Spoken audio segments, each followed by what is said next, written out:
Magandang araw ng Sabado mga kaibigan, August 24, 2024.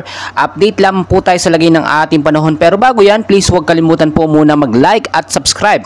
And pahit na rin po ng notification bell para notify po kayo kada may upload po tayo at update sa lagay ng ating panahon. Mga kaibigan, patuloy po nating binabantayan at minomonitor ito pong tropical cyclone. Sa labas po ito ng Philippine Area of Responsibility. Tinawag na po itong severe tropical storm mga kaibigan, or malakas na bagyong Shanshan, or kapag pumasok sa ating bansa ay tatawagin pong bagyong Enteng.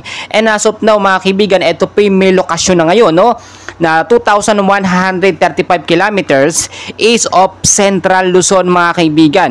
Ang kanyang hangin naman po ngayon ay pumalo na po mga kaibigan sa 120 kilometers per hour. Malapit pa rin po sa sentro na may bugso pong pumapalo naman sa 150 kilometers pa northwestward po ang kilo sa bilis po na 10 kilometers per hour. Mga kaibigan, kahit po ito ay nasa labas ng ating bansa o Philippine Area of Responsibility, meron po itong nagiging mahinang epekto sa ating bansang Pilipinas. Yung palibot po o yung hangin sa palibot na itong bagyong Shanshan mga kaibigan ay nakakaapekto sa ilang bahagi po ng Central Luzon kahit po nasa labas siya ng PAR.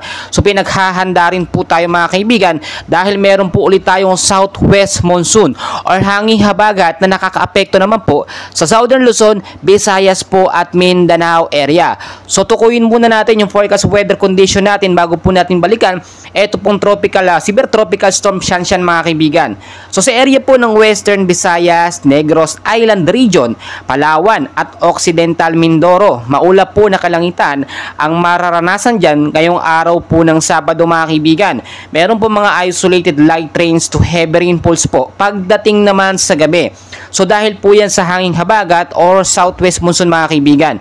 So pinag-iingat po tayo sa impact nito sa posible pong pagbabaha sa mababang lugar at landslide naman po sa mga landslide prone area. Samantalang sa area naman po ng Zamboanga Peninsula, Basilan, Sulu at Tawi-Tawi mga kaibigan, maulap din po na kalangitan ng mararanasan dyan. May mahina hanggang sa malakas na pag-ulan naman pagdating po sa gabi mga kaibigan. So maging handa pa rin tayo dahil pa rin yan dito nga po sa southwest monsoon. Sa mababang lugar, inaasahan po ang posibleng pagbabaha at landslide po sa mga landslide prone area. Samantalang sa area naman po ng Metro Manila at the rest ng ating bansa ay patuloy pa rin po makakaranas ng localized thunderstorm mga kaibigan.